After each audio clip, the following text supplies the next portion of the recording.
It's interesting news, and it wouldn't ordinarily, to me at least, be a story at all if it wasn't for the fact that 8 months into an administration, you have Keir Starmer beating Boris Johnson as the preferred choice for PM.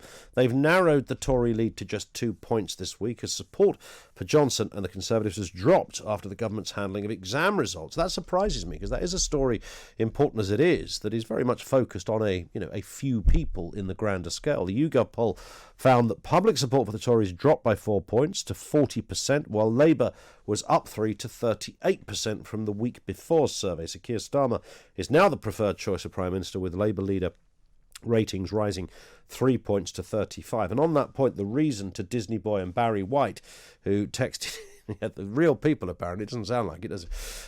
The reason it's significant is it's quite hard to put the genie back in the bottle at that point. I can't imagine that at some point in the next 4 years, Keir Starmer's ratings are going to be at 3%. Boris Johnson's personal rating slipped a point to 31 after the PM refused to sack Gavin Williamson over the handling of the A-levels. Should the Tories change direction, or do they do the unthinkable and change their leader? In a moment, Tom Harwood, senior reporter at Guido Fawkes. First, Luke Akehurst, Secretary of Labour. First, afternoon to you, Luke. Good to have you with us. What has gone wrong as far as you can ascertain for the Conservatives? I'm sure it's a big old answer you've got ready for us. Well, it's basically about competence.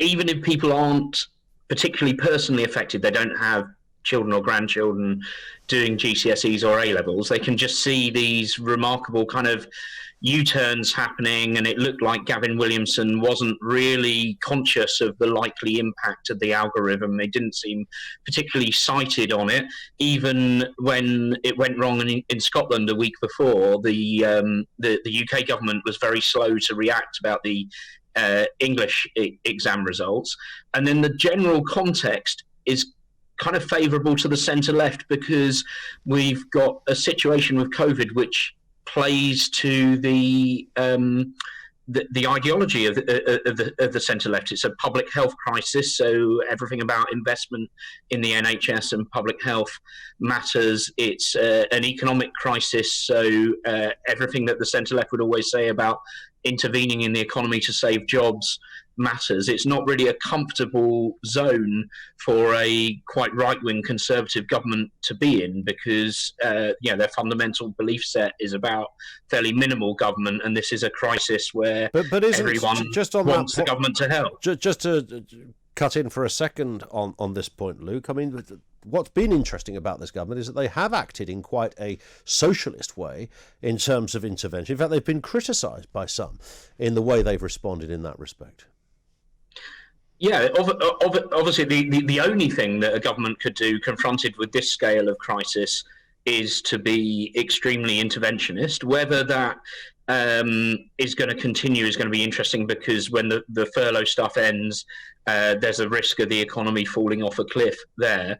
But it's kind of an uncomfortable position for people. It's not instinctively where these kind of Conservative politicians would be coming from. This isn't the vision that Dominic Cummings had for how he wanted the country to be run.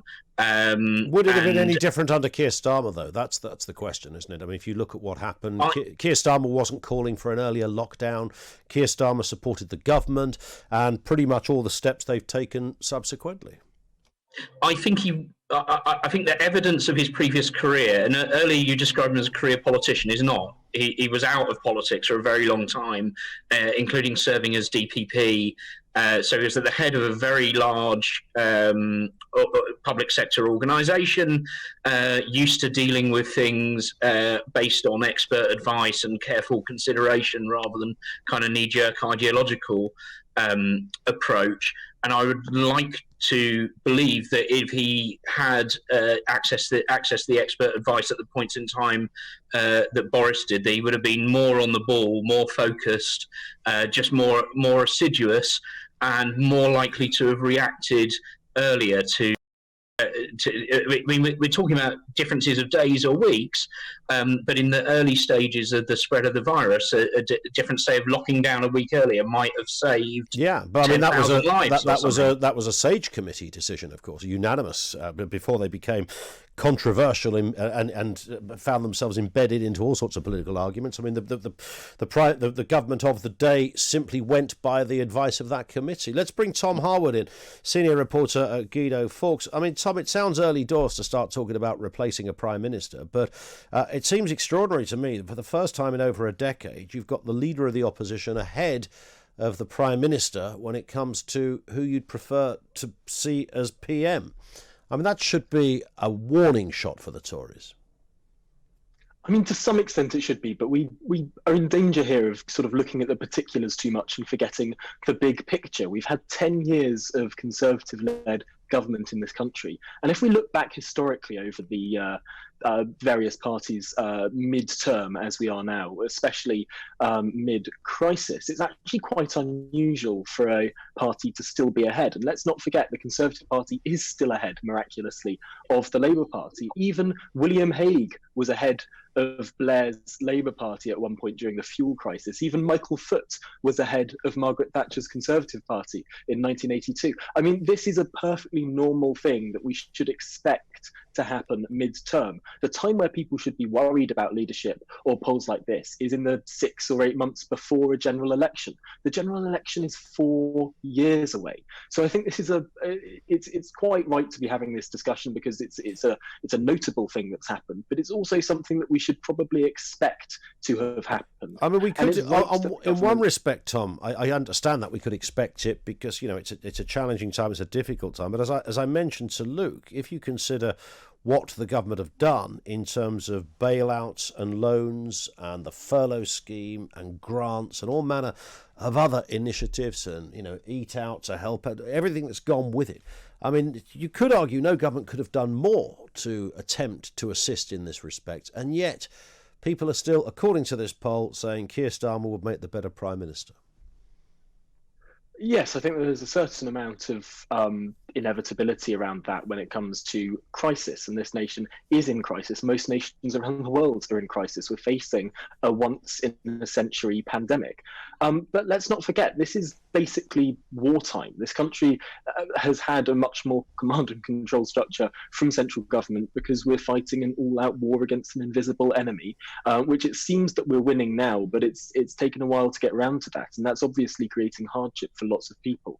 What is interesting here, though, is that we can have a perfect comparison, if you like, between different ways that different political parties would run it. We've got this amazing comparison in the sort of semi-federal structure. I know it's not quite federal, but the devolution structure of this country. We can see what happens when Labour runs things in Wales. We can see what happens when the SNP runs things in Scotland. And we can see what happens when the DUP and Sinn Féin run things in Northern Ireland. And guess what? There isn't that much difference when it comes to things like the time of locking down, when it comes to things like how exam results are decided. All these differently striped ideological administrations came up with similar answers. So I think it's probably a bit unfair to read into the particulars of this, and people are more likely to be just hitting out against the authority in difficult times. That's perfectly natural and to be expected. And Luke, just a point then on Keir Starmer. I mean, has he peaked too soon? Could that be a problem for Labour? He hasn't had to say very much, of course. He's been the recipient of these good numbers without having to do very much at all. Well, I don't think that he's peaked. We're not even in the lead yet. So I'm obviously pleased that his personal ratings are above Boris Johnson's, and I kind of don't really find that surprising, given that he exudes competence and is reassuring to people in a way in which, Boris entertains people, but he's not someone that I find reassuring. I don't think the average British person in the street finds him that reassuring. But the idea, Labour clearly hasn't peaked. We've started to close the gap. I don't think we're in the midterm yet, as Tom said. We're well under a year into this administration. The test will be if the economic situation does get a lot worse. I think that could be something that really reshapes public opinion in the same way that Black Wednesday did just after 92. Remember, there is a precedent for this, for the Tories winning a fourth general election and less than a year after it, losing their reputation for economic competence. And that's when people really begin to start reassessing whether they want them to stay in power. Luke, thank you. Luke Akehurst, who's Secretary of Labour First. That's a network for Labour moderates. Tom Harwood, also senior reporter at Guido Fawkes, both with us here on Talk Radio.